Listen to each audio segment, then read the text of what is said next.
Good morning, ladies and gentlemen. I would like to greet the leadership of the University of the National University of Lesotho, the Vice Chancellor, the deans, the HODs, the academic staff, and then students and professional staff. And then to say that this warm welcome, it's not common, but anyway, that you have already declared to us that this is our home, our second home.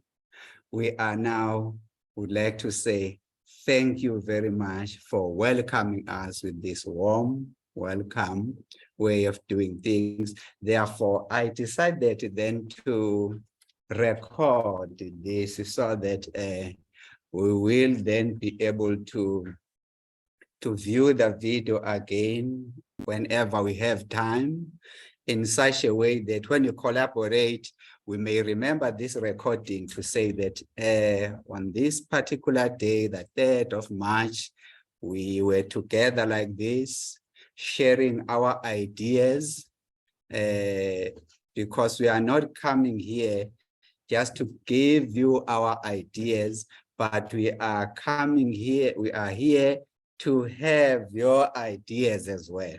So it's working both ways. Okay, so in starting our program then, colleagues, is to say that why are we here? We are here to start a process of collaboration where we start from this university and move to Eswatini, and then we move to Kenya. When we do that, we'll have these 4 universities working together, collaborating like that, so that other universities in Africa will join after us. So the first one was then this university, which was our most priority, followed by Eswatini University, followed by Kenyatta University in Kenya. Then other African countries then will join as we go. So what will happen then is that we will have some session which will then schedule, so that on Friday of that weekend, we will have guest speakers who will be presenting issues around supervision, etc., etc.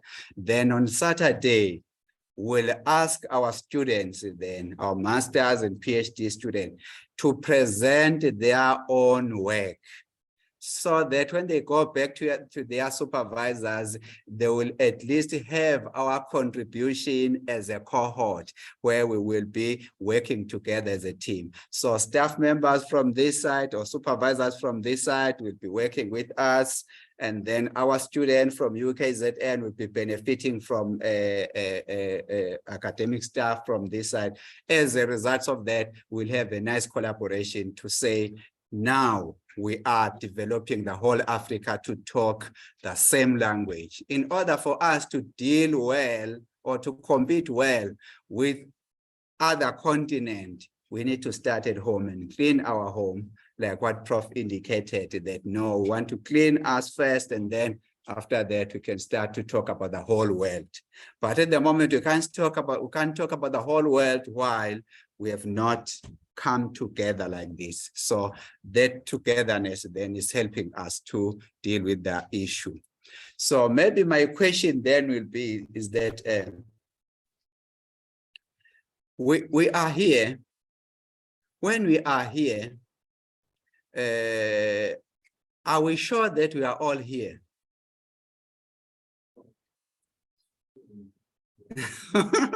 Are we all here? For sure. Okay, if we are all here, where are we? Where are we so far? We are in our bodies. Yeah, because this is not me. This is not me. This is my hand. I own this hand. I own this body. I own this head. I own all these things. But where am I owning this thing from? I'm sitting somewhere to own this. Therefore, that is the part then that we are trying to find out about it and start to treasure it. But at the moment, we can see we are trying our best to treasure something outside us, our bodies, our everything around us. But we are not concentrating on us as the internal dimension. So scientists have tried to find out exactly where are we positioned in our bodies, because what we see is just our bodies, but not us. Now, in order to go to us, we need that reflection now to say, where are we?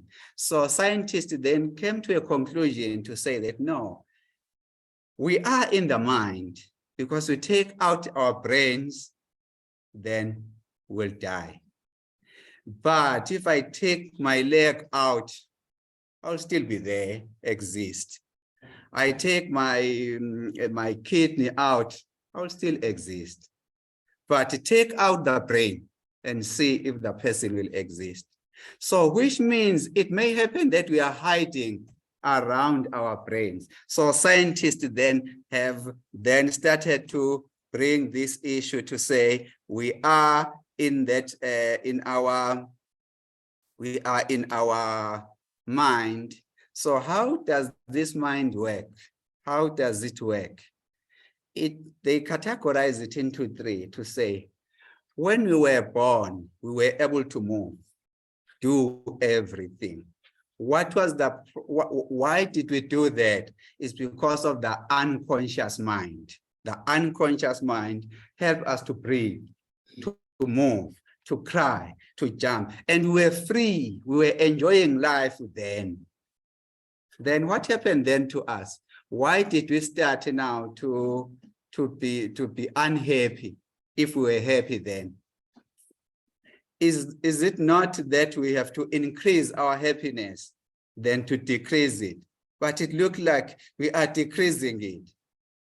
Instead of, if you remember, when you were 5 years, you were happy, joyful, 10 years, joyful. But at the age of 30, you start to suffer. Why is that? It's because the internal dimension is not given that enough attention. So what happened then, the unconscious mind will operate well, will create the body that we have. Whether we are aware or not aware, it doesn't matter. It will work tirelessly, because when we were born, we were this young, this small. But 1 year old, 2 years old, you see, something is important that is creating what we have. So that internal intelligence is the one that we are here to start to say, let's focus on it in our publications and in our teaching. So much that what we have then as the unconscious mind, which help us to move and do all these things. All the actions are recorded via the permanent memory, which is the subconscious mind. For example, if I have to drive from here to Free State, all what I'll do, I'll simply get into the car and then talk to my friend. But the car, I'm driving well. Who is driving then? It's the subconscious mind. The subconscious mind has enough tools to help us to reduce the load from our system of reasoning, which is the conscious mind. So the more we load tools that will help us in future via our subconscious, we are making ourselves to become joyful in life. But if we don't pay attention to what we record, we store as in the subconscious mind, therefore, we may be unhappy in what we are doing. So to be happy is to reflect back and make sure that what you store in the subconscious mind will help you in future. That's why when you learn how to drive, you become careful and then you concentrate, you have everything. But Once you are 10 years, you have 10 years experience, your hand will be out. And then start to eat your apple and then talk to your friend. The car is moving. You see why? The subconscious mind is driving. You don't have to drive anymore because the subconscious mind is driving. So you must reason to these people whom you are driving with. That's how the subconscious will do for us. And then the conscious is just for reasoning. As human beings, we have the reasoning power, which is the conscious mind. But animals will only have subconscious and unconscious, because for them, what you see is what you get. But for us, we can pretend as if we don't like something that we like it. So that's the power of the conscious mind. We reason like that. Okay, so when we have that, then in research, in supervision, we end up in a situation where we need to understand it from the angle where we are saying we come from this position, which is, let me take it there. Here is the position. A student is there. A supervisor is pulling the student.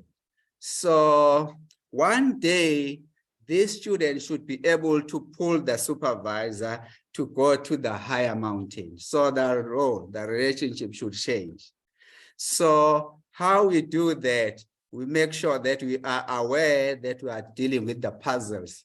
Maybe the supervisor should hold the main puzzle and then give it to the student, and the student hold the female puzzle, something like that. So when that is happening, it's happening in such a way that we become aware of it, so that the subconscious mind will store what we need rather than what the world is giving us. So the world will advertise things, but those things may not be for us, but they are for other people. Therefore, we need to be aware of that. And then the relationship between a student and the supervisor should also change. So where you have the supervisor here, when you start your proposal, you start your project. But later, the expectation is that you should be equal to your supervisor. You should be equal to your supervisor later. If you are mentored well or supervised well, we should see you in the green position there while your supervisor in the blue there.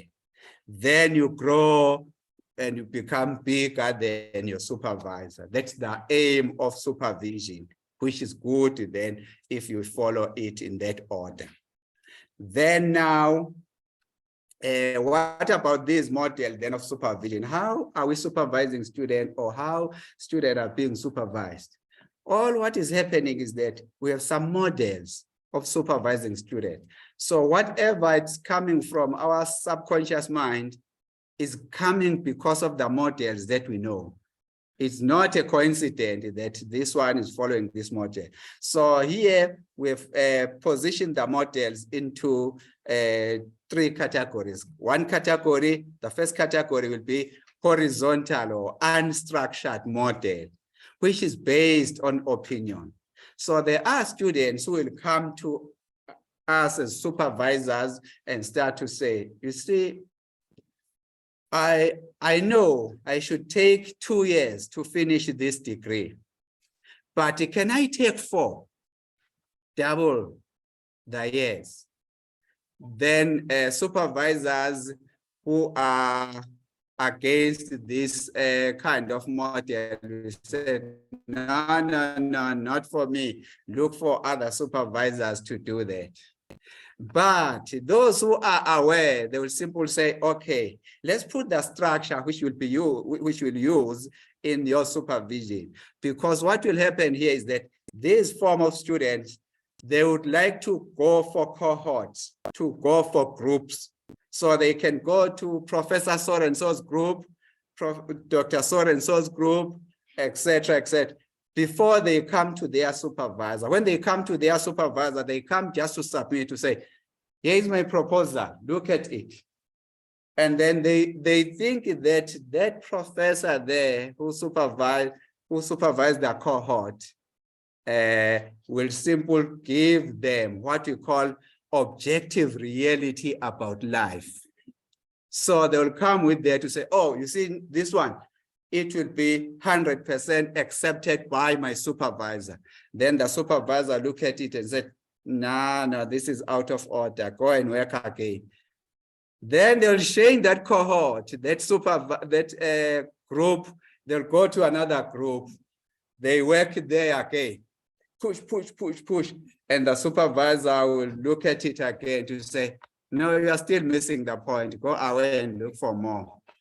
You see, that's where the 4 years will come. 4 years will come from there because they keep on trial and error. And they enjoy that very much. You can't take that away from them.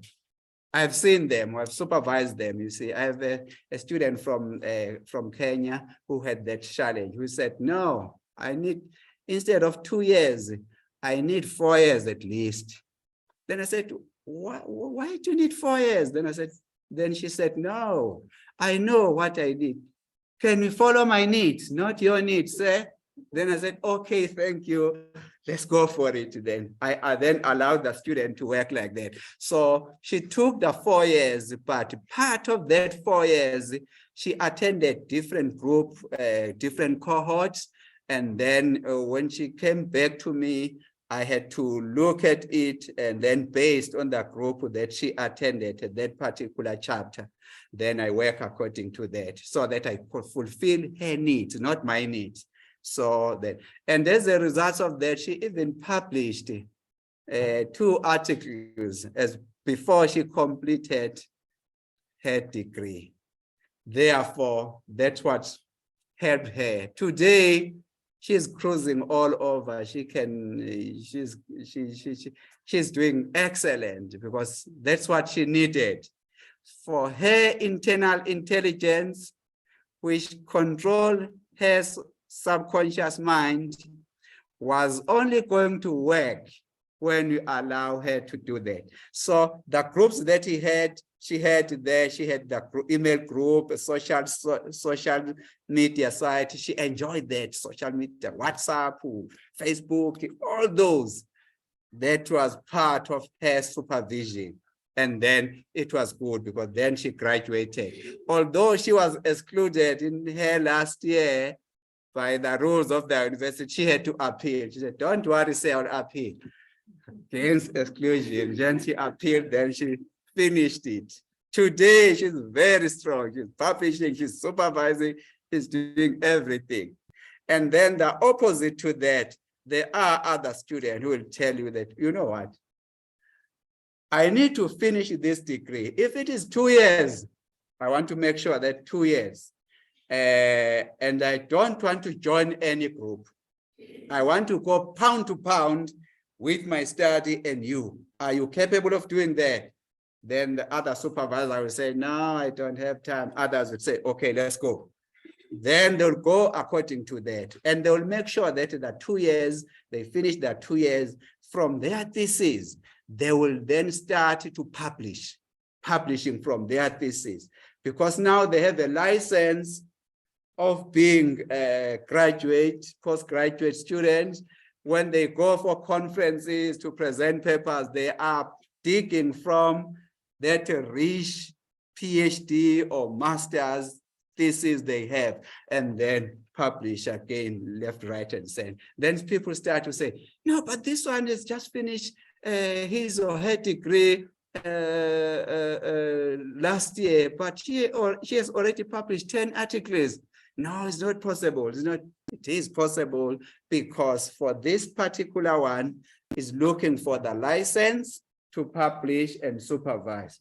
But the other one is looking for the group which he or she will use to socialize. So then the question will then be to say, which of the two is better?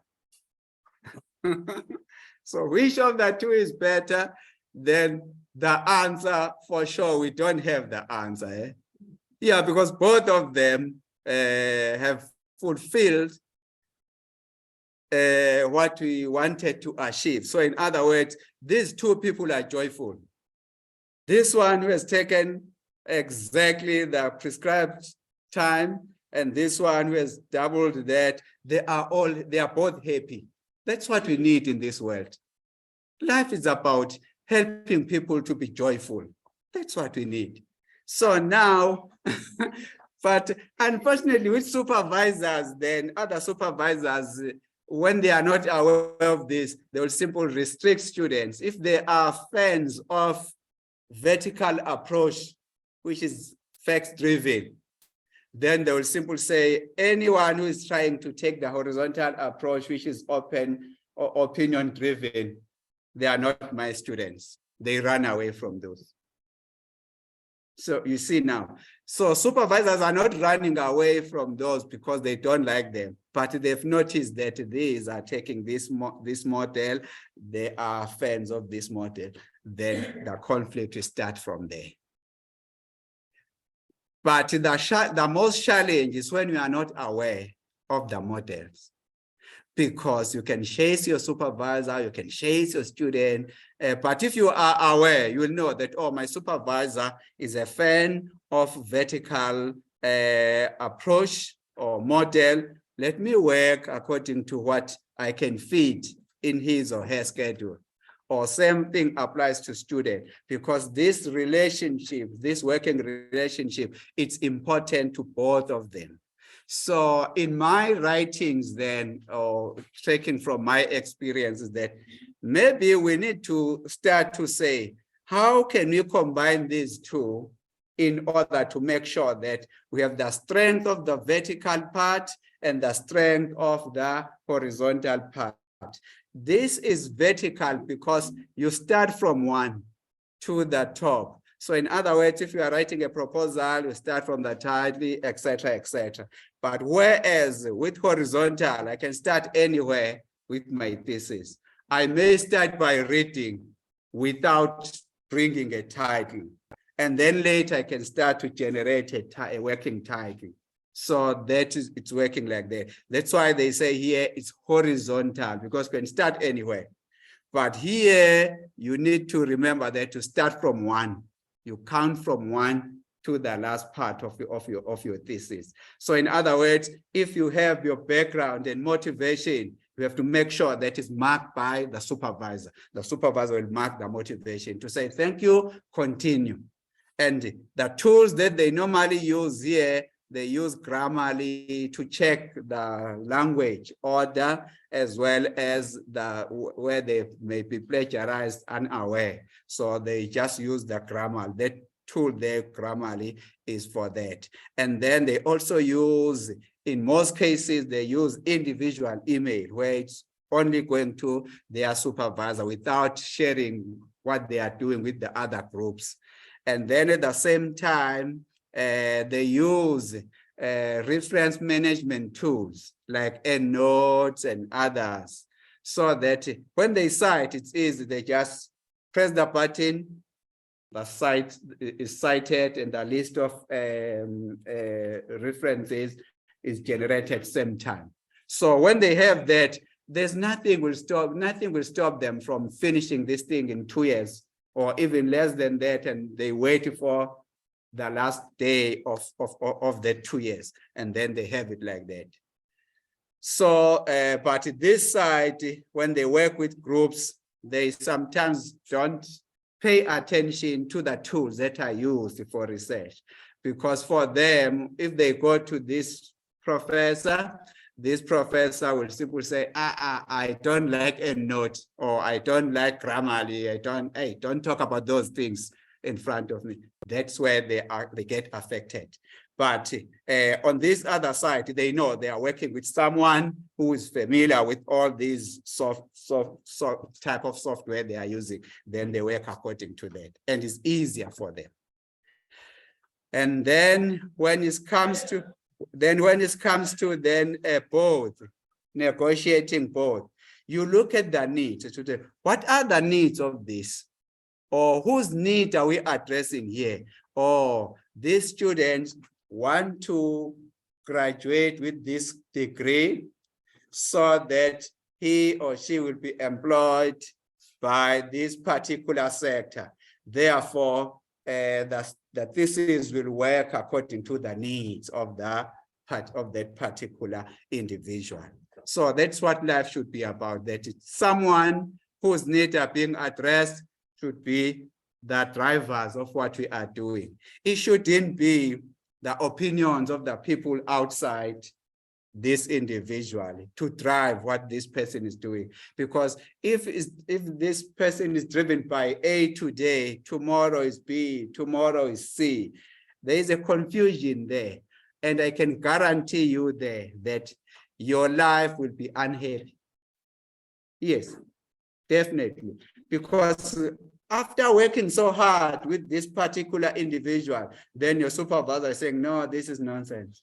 Sure, after maybe the whole month working on this proposal, thinking that you want to impress your supervisor, then your supervisor says, no, this is nonsense. You see how difficult would that be? You go to another group again, you work with that group again. After that, you come back thinking that this month, I'm sure, I've nailed it. Then the supervisor, no, still out of order, this thing. Then you go all around. That's where you become unhappy.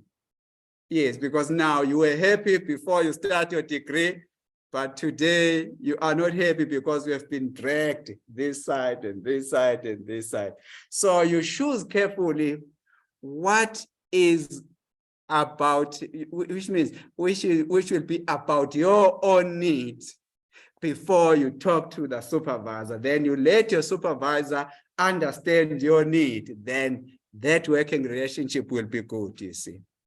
And then I used to compare this to animals to say, whatever behavior we have, we mostly take that from animals.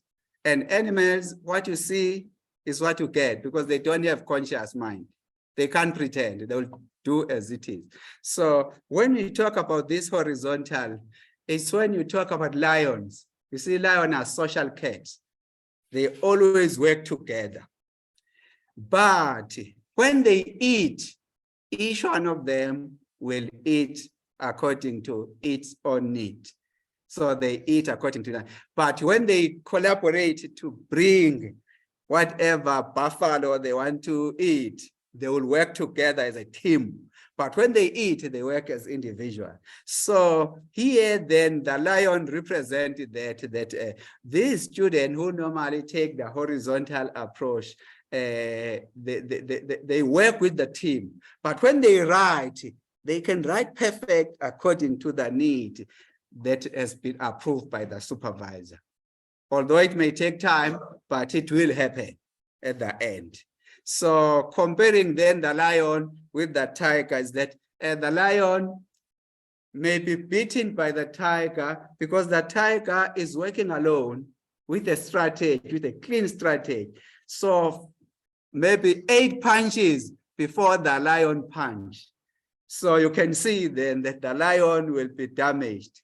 But let the fight take longer than the hour. The lion will win because the tiger would like to finish the fight now before it gets tired. And the lion is aware that if I get tired, another lion will come and help me to lift me up. So in this case, then, when you decide to work horizontally, remember the lion, that you are working like a lion, where you bring people together all the time and then take their opinion, etc. But when you write, remember that you have to write on your own, and then according to your own needs, then that will help you. If you want to publish before you finish your study, so be it, but be aware of that, and your supervisor should also be aware of that.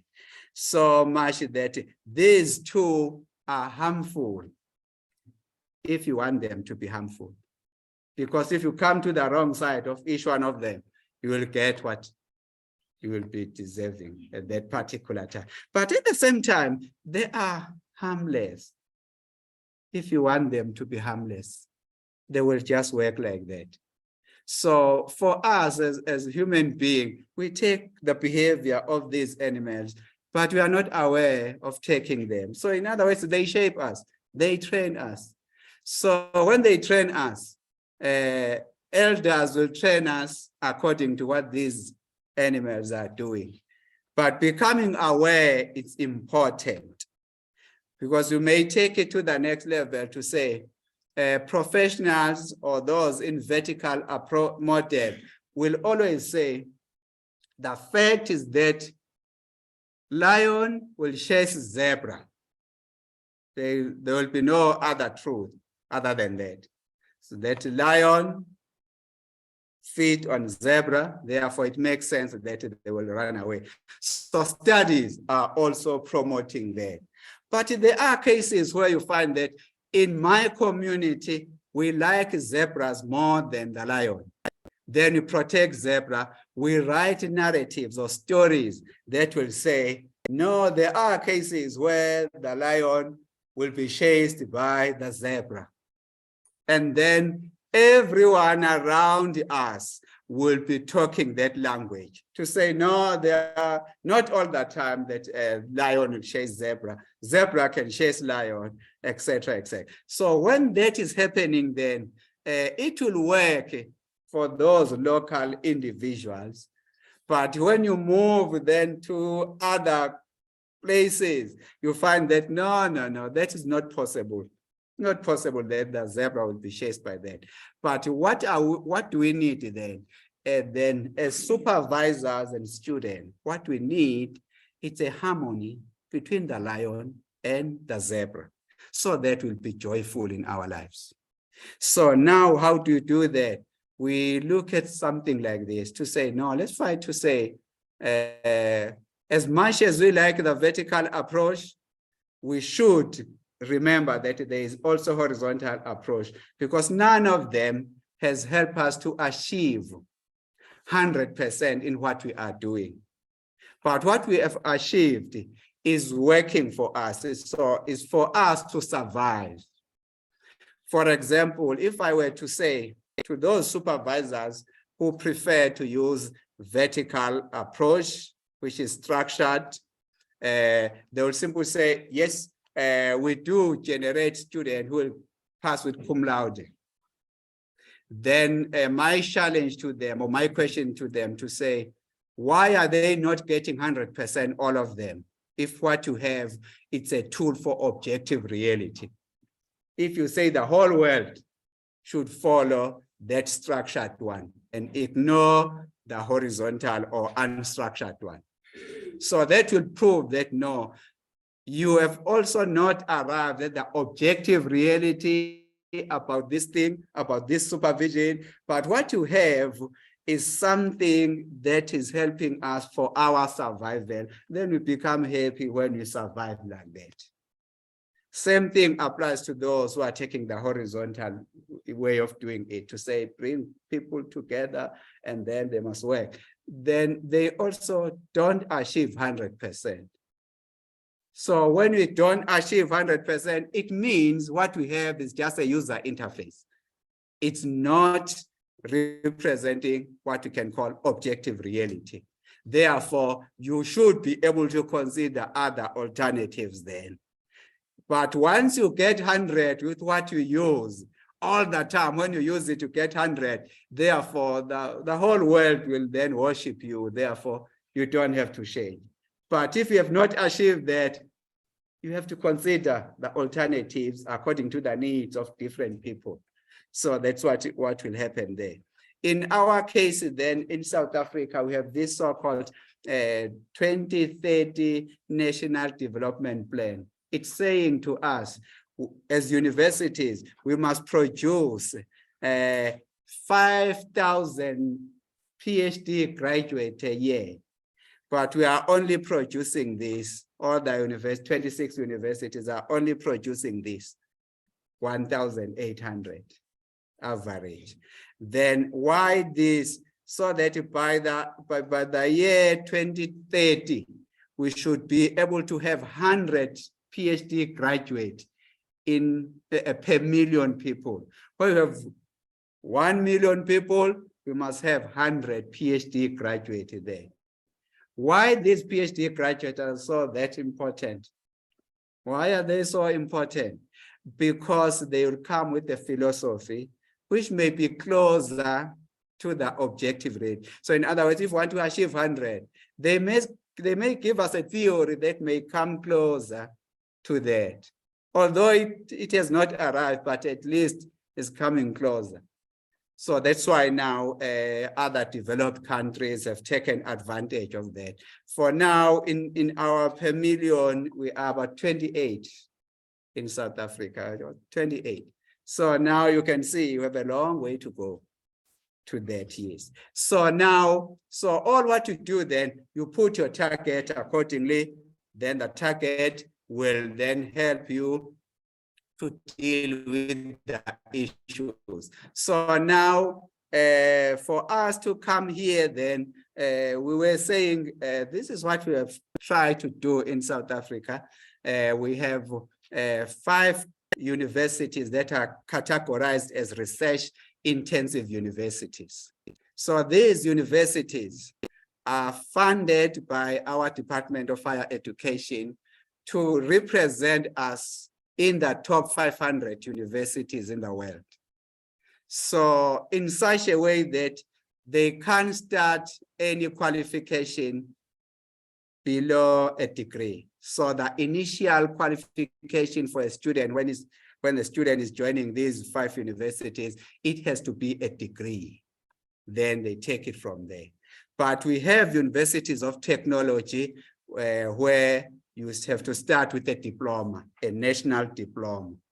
So you see now, if you feel that, no, I'm not good for a degree, you move to a University of Technology. If you are good with it, if you think you are strong enough to deal with a degree, then you go to one of the 5 universities. And then after that, then our department then decided to have comprehensive university. In each of the 9 provinces that we have, at least we have one comprehensive university. Here are 15 comprehensive universities that are there. So comprehensive universities are allowed to introduce a diploma or a degree, it doesn't matter. So they can work like that, so as to represent another category. But what then it's important for us is to start to say, when we work, we must remember that we are working under the guidance of 3 approaches for now that we are familiar with, that we identify us as professionals, that what I do it is professionally driven, which is the vertical approach or vertical model. At the same time, we can do it driven by our societies, which is societal identity. So these are coming very strong when we learn, when we teach, when we supervise, when we are supervised. They are coming there. So when they come there, within this category, you can see that the content is always given the priority. This side, the outcomes, as long as you achieve the outcomes, it's okay. It's not a problem. But this side is saying, who are you then? Who are you in terms of the need? So if this is if it's someone who is teaching, okay, let me give an example first here. So the example will be that we go to school. They will tell us that red meat is healthy. Is it healthy? Red meat. Yes. Yes, it is according to our professionals, because medical doctors will simply say, we have tested meat, this individual, then they start to say red meat is healthy. So when we teach our students, we'll simply say, write a story about the importance of meat. Then people will write that and write that. What then do you think will happen to someone who is allergic to meat? So you are expecting the same person to get 100%, although he's allergic to meat. His or her story is only going for 50%, and then it's done, something like that. But if you go to our communities as well, They simply say, our grandfathers and grandmothers used to eat red meat, therefore it will make a strong individuals. Then you start to go along with it, and then you eat meat. Each time you eat meat, you get some stomach cramps, but you continue to eat because it's prescribed by our elders.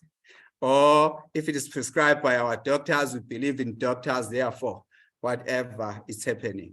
So in our case, then, in our writing, we are saying, let us shift the ball now. Let us shift here. Acknowledge the vertical one, which is professional identity. Acknowledge that, but give that as a priority. To say, when you supervise a student, who is the student?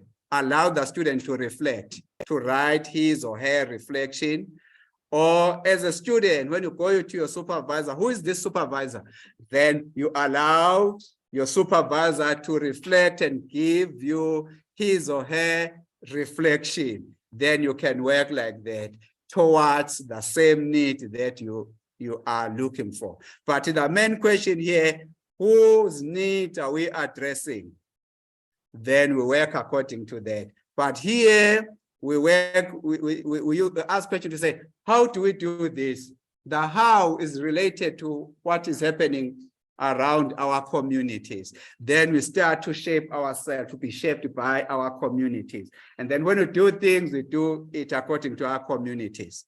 So if our communities decide to eat grass, then we'll all eat grass, because we believe what they will be saying. Same thing applies to professional. Professionals are answering what question, what resource, what method, what content, what this, because for them, they think that they have tested the whole world and they have answers in each and everything that we have. So do they really have answers? Let's take medical doctors. Do they have answers about us? They should. But they don't. Yes, because look at it. They will make us believe that in my hand, I have bones, etc., etc. But they've never tested me. They are generalized. They've tested some other people who may not be the same as me this side. When you look at my fingerprints, they are unique. No one else in this world, you can go around the world, no one will have my fingerprints. But to claim that you know my objective reality, that is impossible. It's not possible. That's why people may go to doctors, but still die going there. Why? Because doctors also are just professionals who are doing what they were trained to do, but they don't know us. Because what is us is within us, and no one is aware of it. And up until one of us come with that, we'll worship that person. But for now, no one has that objective reality. So what we have are just user interface, which we are using to survive. Surviving. So when you for example, if I supervise student, I supervise them, I'm aware that they may get 100 if the user interface is in line with what they need. But they may get 50, they may get this. That's why then it shaped them like that. So, but the three things that we notice in our supervision and teaching, and that are these three things that you must be able to understand what is professional identity. You identify yourself as a profession, as a professional. So in your profession, there are principles that you need to follow.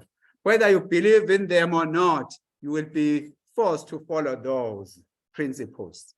So when you supervise or you are supervised by your supervisor, you must make sure that you know if this supervisor is geared towards the professional identity or societal identity or what. So that will help you, but keep on reflecting on what you need will move you to the next level where we start to say, we are used to reflect and critique what we have. Therefore, we have that direction which will take us to our objective reality. So let me put this practical one, where we are saying we have this issue, we want to investigate a number of pretty people in pictures. I have some pictures that I'll show you. So I want you to identify that so that you see what you have in the subconscious mind.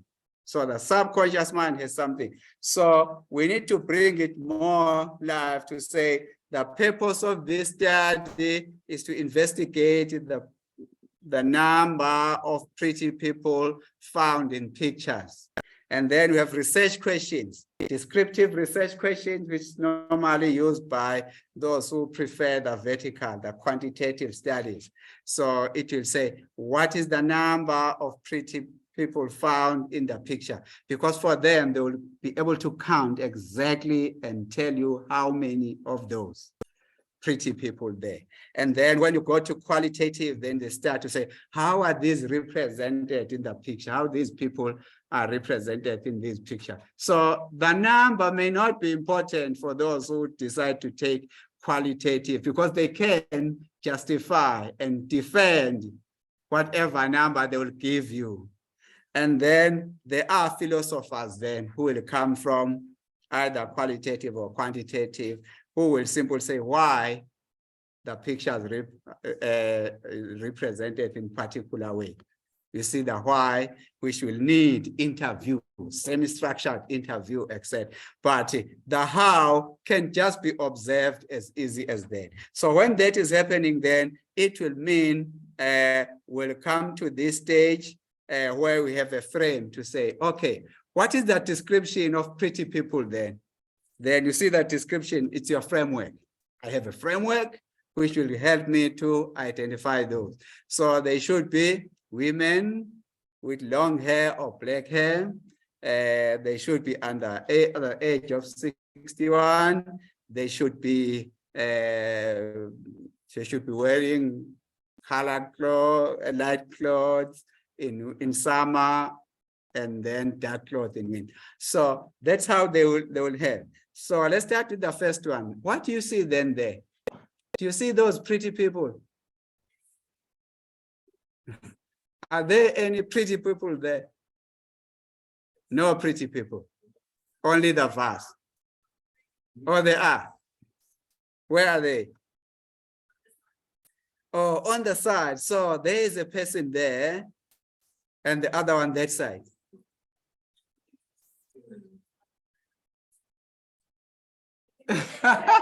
So according to our framework, it's not the pretty one. Okay, so which means we need to go back. Yes, we need to go back to our framework to say, okay, if there are people there, are they women? they look like men. So which means then if they are men, therefore the criteria, our framework will then exclude them. So we don't start to count it then from here, because we are concluding that these are men, 2 men.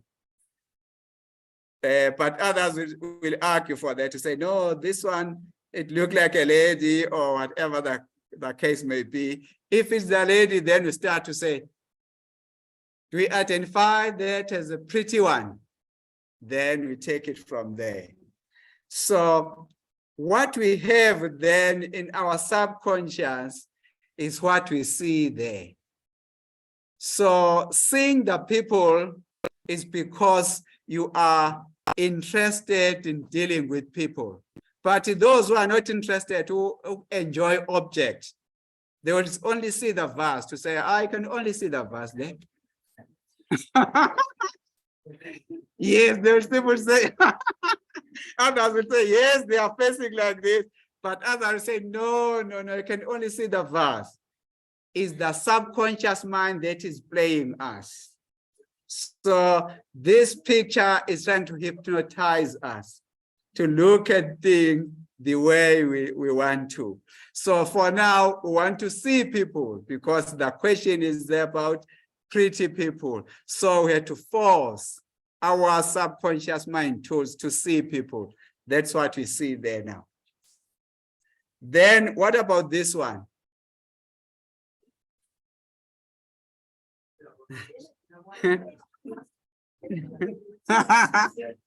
Do we have people there? So we can see a grandfather there and a grandmother, the bigger picture.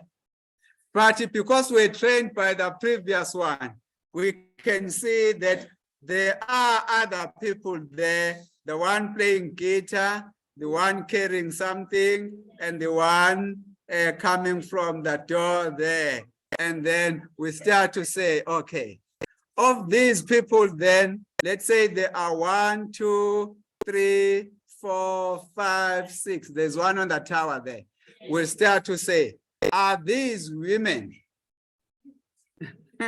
There are women. If you say this, the bigger picture is grandmother, and this one carrying something, there is also a grandmother, and then grandfather, which means we can go this side and start to say, our framework says they should be younger than 61 years old.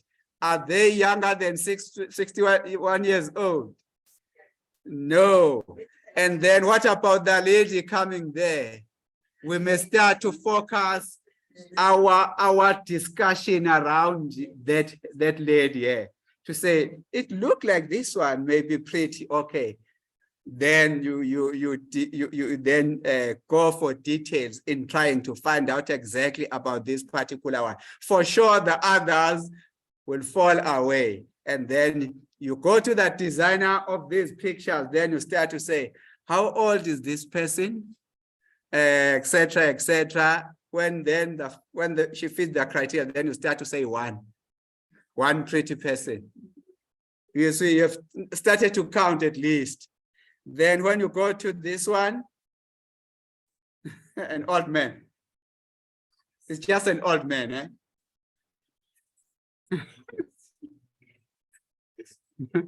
I can only see an old man. Oh, you can see some smaller ones there. And always remember then your framework that you are looking for pretty people. So there are women, they are under the age of 61 years, they have long hair or black hair. And then you then check those if they fit the criteria. Then you count more, you add in your number there. Then what about when you come to this one? Old men drinking beer, drinking water. So is this an old man drinking water? Okay. Yes. Others will say, yes, this is an old man drinking water as a bigger picture. Therefore, we don't count pretty people there. And then when it comes to here, we start to say, oh, there are ladies here by the jacuzzi. They are by the jacuzzi, they are swimming there. Okay, the one is there, the other one is sitting on the rock there, and the other one is facing us there, which means we can start to count here if they are younger than 61 years old. That's how our mind, our subconscious mind operate. They operate with what we have been shaped to see, even if it is not the objective reality. But if we are shaped to see it, we'll have to see it for our own survival.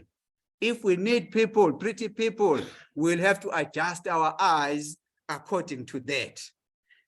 Now, how about here, the old man?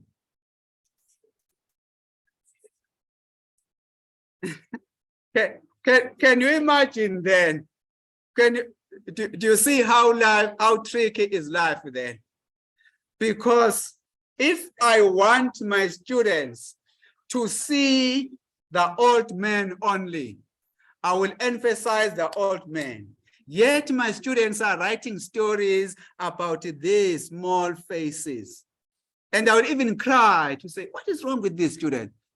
Yet I can only see the bigger picture. For them, they can see the smaller picture nicely, the details. So as a supervisor then, allow the development of your subconscious mind. Because if you say, no, you guys, no, I am no longer your supervisor, you say something like that, yet something is working for them when they identify to say, oh, here's a lady there, and there is an old man there with stick, and here's the face there, facing that side. Here is another face there, facing that side. Here is another face facing that side, and the other one facing us.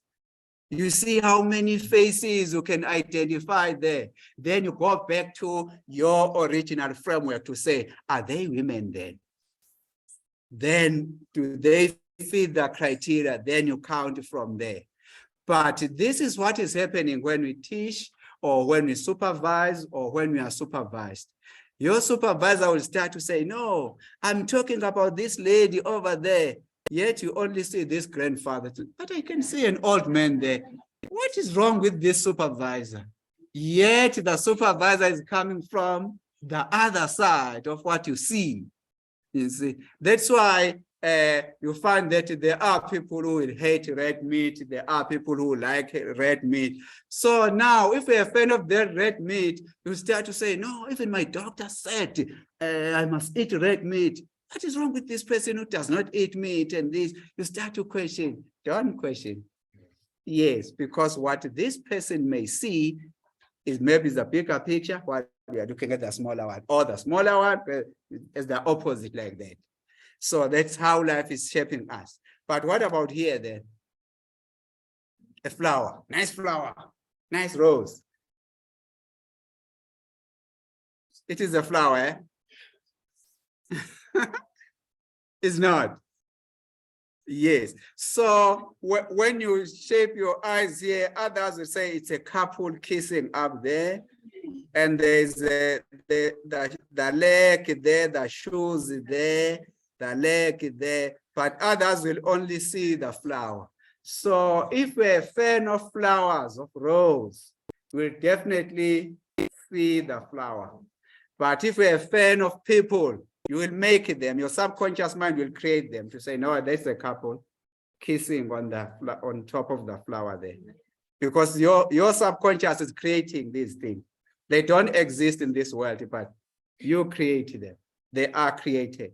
That's why you don't like other things while other people like those. Because your world is within you. Wherever you are hiding, where you are creating this body, you have your own world where you interpret these things. Let's interpret this one again. So what about this one? It's a couple next to the ocean. Oh, what about the baby there sleeping with the back? To say it's a baby there. Others will just see the baby going there. The legs are there. The hands are there. The head is there. I can only see the baby. But others will concentrate on the couple there because the previous pictures created the people, the couples, and then they take it as the couple. Then when you move then to this one, others will say, I see the tree. But others will say, no, I hate trees. I can only see people. So the subconscious mind will create faces there to say there's face one, face two, another face, another face, another face. Different faces are created there. Yes. So remember, they only exist within your subconscious. They don't exist really. Therefore, accommodate that in your argument with other people so that you don't hate people for something that they don't see or what they see. What about here? What do you see there? It's a frog.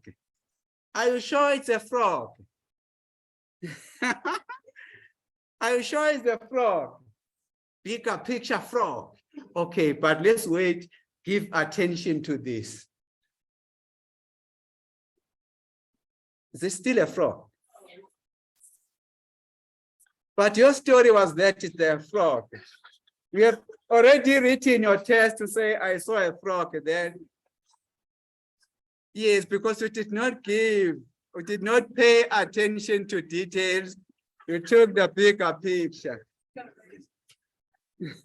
That's why we fight people to say, I saw the frog. Then you said, no, man, say there was a horse there. No, you are lying. Oh, then that debate will make sure that you end up unhappy, both of you. Because this one be sure that I saw the frog, this one I saw the horse, which is like that. So therefore, when we do what we do, we need to pay attention to details so that we go beyond what we call the bigger picture according to our world. So are we trained enough now to face the situation where you can go beyond what we see? Okay, let's see here. What you see then here. Let's take this one as the last one. What we see there. It's a it's a roti people. Others are saying naughty people. But okay, are you sure these are people? Are you sure these are people? Yeah, no, these are not people, but these are dolphins inside a white space. There's dolphin one going there down, the other one going up, the other one going there, the small one going there, the other one going down, the other one going down, and this one also going down. These are dolphins. You should be counting the number of dolphins, then counting 2 people. No people then. So if you try to say you are teaching about people, and then your learners or your students will just see dolphins, they will say, this teacher is crazy, you see? But there are dolphins there. Where are the people there? No people there. We can count that dolphin there.